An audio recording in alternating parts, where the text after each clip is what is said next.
Salam sejahtera bagi kita semuanya. Ini jujur saja, ini acara dengan topik yang menurut saya impossible di Indonesia ini. Bayangkan saya Islam, dididik untuk nggak suka dengan orang Kristen karena menganggap Gusti ini orang Kristen piro mbak? Gak wani jawab, karena kita tahu jawabannya apa. Nah ini saya diundang untuk mengapresiasi sesuatu yang rumit, yang bahkan para pendeta saja juga akan memilih untuk tidak mengambil itu ketika diundang oleh NU dan MUI untuk menjelaskan jane Trinitas iku piye to Pak? 3 dalam 1, 1 dalam 3 iki piye? Nah saya ketika diundang oleh beliaunya ini aku bilang ini kesukaanku ini. Nah yang ingin saya katakan teman-teman sekalian, bahwa posisi Yesus di dalam Islam itu dengan nama lain Isa. Saya KTP-nya namanya Muhammad Ansori. Tapi kalau jenengan nanya ke sana, pundi gerane Pak Muhammad Ansori, nggak akan ada yang tahu. Oh, Aan yang rambutnya merah, mereka tahu. Jadi kalau nanya Yesus di ini, mereka pasti gini. Tapi kalau Isa Al-Masih, oh ngerti kabeh. Artinya satu orang, ya satu person, tapi namanya banyak. Nah, di kami Yesus yang nama lain dari Isa Al-Masih itu dinarasikan sebanyak 25 kali di dalam Al-Quran. Kalau yang studi Al-Quran, nggih ngapunten nggih. Nabi saya Muhammad itu gak sampai 5, gak sampai 10 mbak. Kita nanya saja, misalkan kalau yang diwirid oleh ibu-ibu ini adalah nama suaminya ketimbang nama laki-laki lain, atau dia mewirid nama laki-laki lain lebih banyak dari nama suaminya, orang akan marah kan, loh kok yang kamu wirid ini nama laki-laki lain bang ini. Yang ingin saya katakan bahwa di dalam kerangka Al-Quran itu sendiri, posisi Yesus itu, Isa itu sangat luar biasa. Nanti akan saya jelaskan kenapa dielu-elukan di dalam Al-Quran, tiba-tiba justru di Indonesia kamilah pengikut Islam ini yang menjadi kelompok yang tidak semua orang Islam ya Pak Pendeta, tapi kalau lihat data ngerinya gereja yang ditutup misalkan, kemudian kita bisa tahu ini gimana, sama-sama the follower of Jesus dengan cara yang berbeda, kok tiba-tiba ininya berbeda.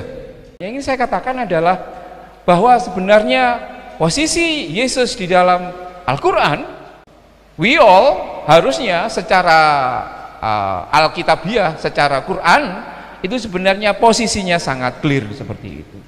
Nah sebelum saya akan ngomong kenapa kok kami menjadi sangat tidak suka dengan jenengan semuanya, saya ingin mengapresiasi betapa saya itu sangat berterima kasih kepada teman-teman gereja karena sudah mampu mendidik jemaat-jemaatnya itu dengan sangat baik, sehingga mereka menurut survei ini survei mahasiswa-mahasiswi seluruh Indonesia mengenai tingkat toleransi. Jadi mahasiswa-mahasiswi selain Islam itu tingkat ketika disurvei itu tingkat toleransinya paling tinggi. Nah sayangnya kami yang warna merah ini masih sangat intoleran kayak gitu. Artinya apa? Artinya bahwa pendidikan agama Kristen dengan perspektif Trinitarian itu ternyata mampu untuk mendorong warga jemaat ini untuk bisa berkontribusi secara konkret menyangkut soal toleransi. Nah terus umatmu iki piyean? Kok masih seperti ini? Terutama galak sekali. Orang Islam itu kan galak terhadap selain Islam. Tapi kalau masih ke mana? Magelang itu mas, ke Borobudur masih mau, ke Klenteng masih mau. Tapi kalau ke gereja, nanti dulu ini kan. Nanti bisa ditanyakan kepada mbak-mbak ini bagaimana perasaan pertama kali masuk di gereja. Yang ingin saya katakan bahwa gereja mendapat special attention terkait dengan dari pandangan Islam itu sendiri. Karena apa? Karena ada beberapa faktor itu sendiri. Next mas, Saya akan terus menyatakan kenapa sih kemudian angkanya tinggi sekali persekusi. Nanti masuk ke Trinitarian. Saya ingin seperti ini Bu Bapak. Tidak mungkin kita bisa menolong orang yang sedang sakit kalau kita tidak memahami sakitnya, kita tidak memahami psikologi orangnya. Nah, kalau Ibu Bapak ngomong, kenapa kok tetanggaku yang awalnya itu toleran menjadi tidak toleran? Itu kenapa dan lain sebagainya, nanti ini akan menjadi bekal. Jadi menurut saya itu salah satu kuncinya itu adalah ada beberapa faktor. Next Mas, nanti salah satunya adalah faktor dari Trinitas itu sendiri. Yang pertama, orang itu bisa radikal dan toleran, ini soal ketimpangan. Kalau kita kayanya terlaluan, ya keterlaluan, misalkan yang kemarin ya, yang Dirjen Pajak dan lain sebagainya, keterlaluan, itu kita marah. Biasanya ketimpangan sosial itu, yang marah itu kan yang menjadi korban, gitu kan Mas? Tapi dalam konteks ini, konteks soal identitas agama ini, justru yang marah itu justru orang yang sudah melimpah. Orang Islam itu kan menguasai seluruh jagat politik loh.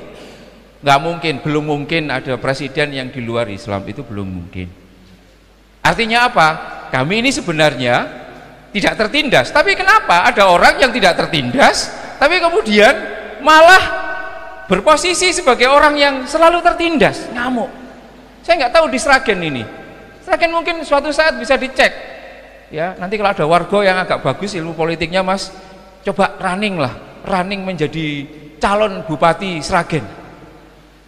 Nanti kena isu SARA atau tidak kayak Ahok.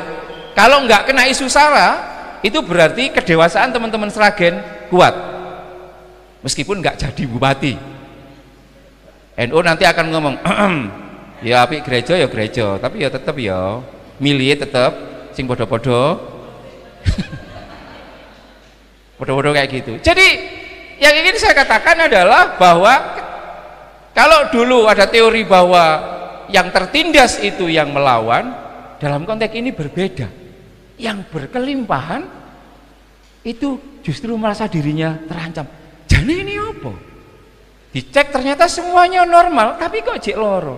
Nah yang kedua, menurut saya orang itu bisa radikal, bisa intoleran, itu kalau dia memiliki kadar angan-angan yang melebihi ambang batas. Kadar angan-angan terkait yang paling suci, yang paling murni, yang paling asli, yang paling benar. Itu kalau kadarnya keterlaluan, ia akan menyakiti orang lain. Merasa dirinya cantik, itu ini oke. Tapi merasa dirinya paling cantik, itu bermasalah bagi warga jemaat. Kalau misalkan pendeta Wawan mengatakan, istriku cantik, semua oke. Tapi nek istriku paling cantik seluruh GKJ, wah ini ibu-ibu majelis akan bermasalah. Pak ya jangan gitulah. Karena kata paling itu selalu meminta tumbal orang ada di bawahnya. Nah yang ketiga menurut saya menjadi penting adalah kenapa banyak orang Islam yang masih tidak bisa menerima kekristenan dan menganggap kekristenan itu sebagai musuh, meskipun sama-sama mencintai dan mengimani Yesus. Ya, di kami itu ibu bapak sekalian masih ingat rukun iman kita toh? Di rukun iman kami, kalau di ibu bapak itu syahadat 12 lah. Kami ini tidak dianggap sebagai orang Islam Sunni sejati kalau kami tidak mempercayai Nabi dan para Rasul sebelum Nabi Muhammad. Yang termasuk kami imani juga itu adalah Isa, Yesus, Musa, Ibrahim dan lain sebagainya, itu masuk menjadi kepercayaan kami. Nah kenapa kemudian kami yang jelas-jelas secara teologi itu meyakini Yesus itu sebagai bagian penting dari kredo faith kami, ternyata kok sangat nggak suka dengan ini? Ada faktornya. Pertama adalah soal pewarisan memori ingatan terkait kesesatan kristologi dan ketakutan historik Indonesia. Jadi begini Bu Bapak, dulu sebelum kita merdeka itu orang Islam itu menganggap bahwa negara Islam, negara Indonesia itu miliknya orang Islam.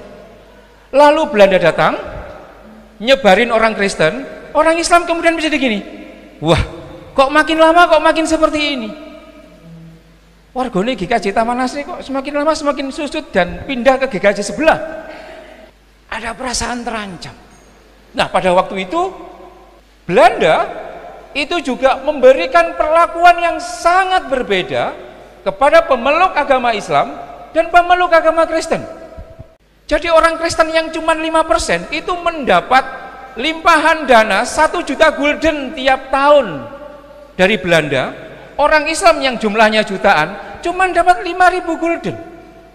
Jadi orang Islam ini seperti didu. Oh gini ya jadi orang Islam, dikuyo-kuyo begini. Lah memori itu kemudian terus dilembagakan.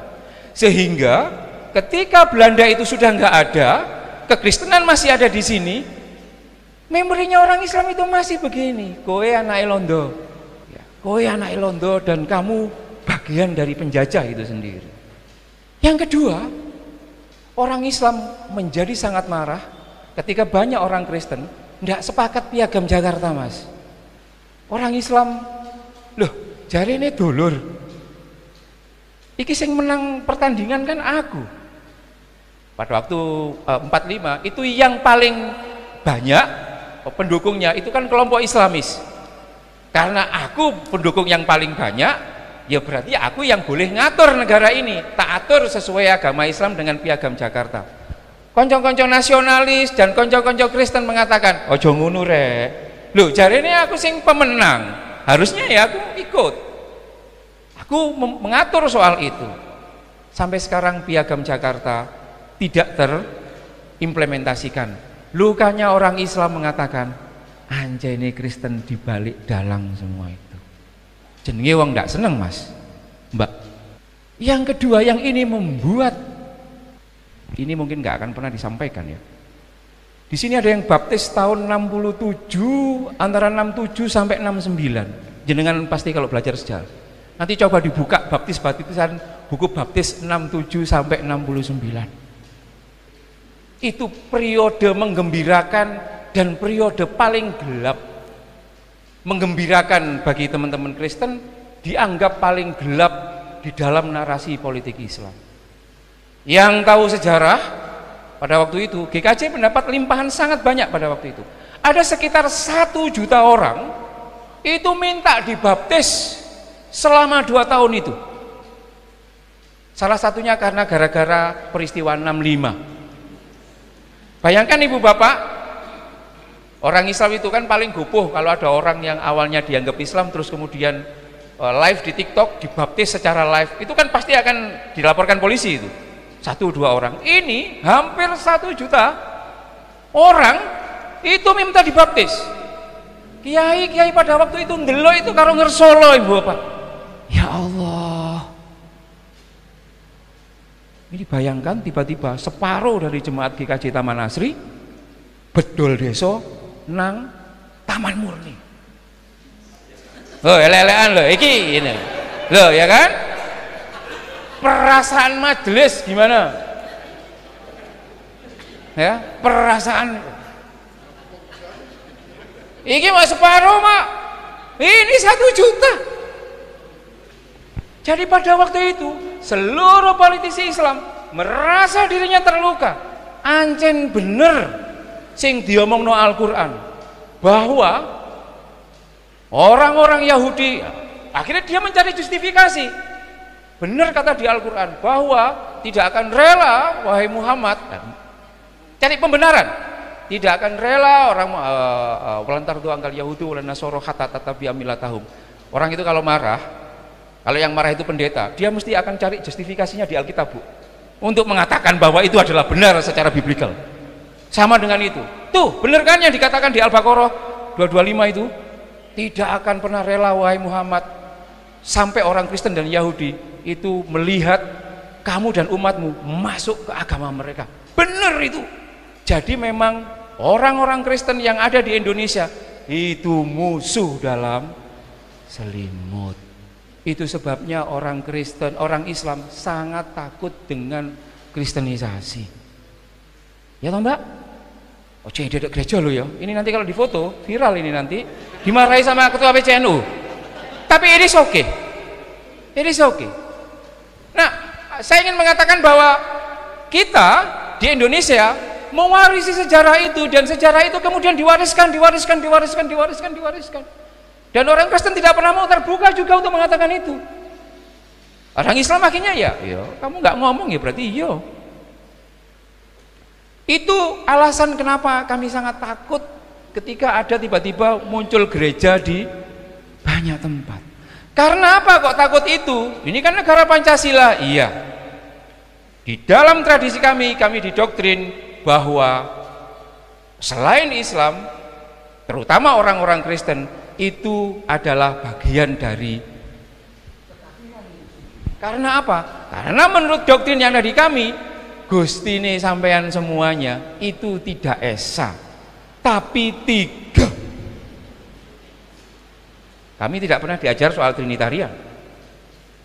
Kalau nggak percaya nanti sampean keluar aja di sini, ada tukang beca atau mbak-mbak penjual bubur. Anggap saja dia Islam, takon aja. Mbak, Gustine wong Kristen iki piro? Totoan piro? Totoan rokok gitu. Dia akan pasti ngomong 3. Bukan karena mereka ini, karena mereka nggak tahu, karena mereka nggak pernah dididik.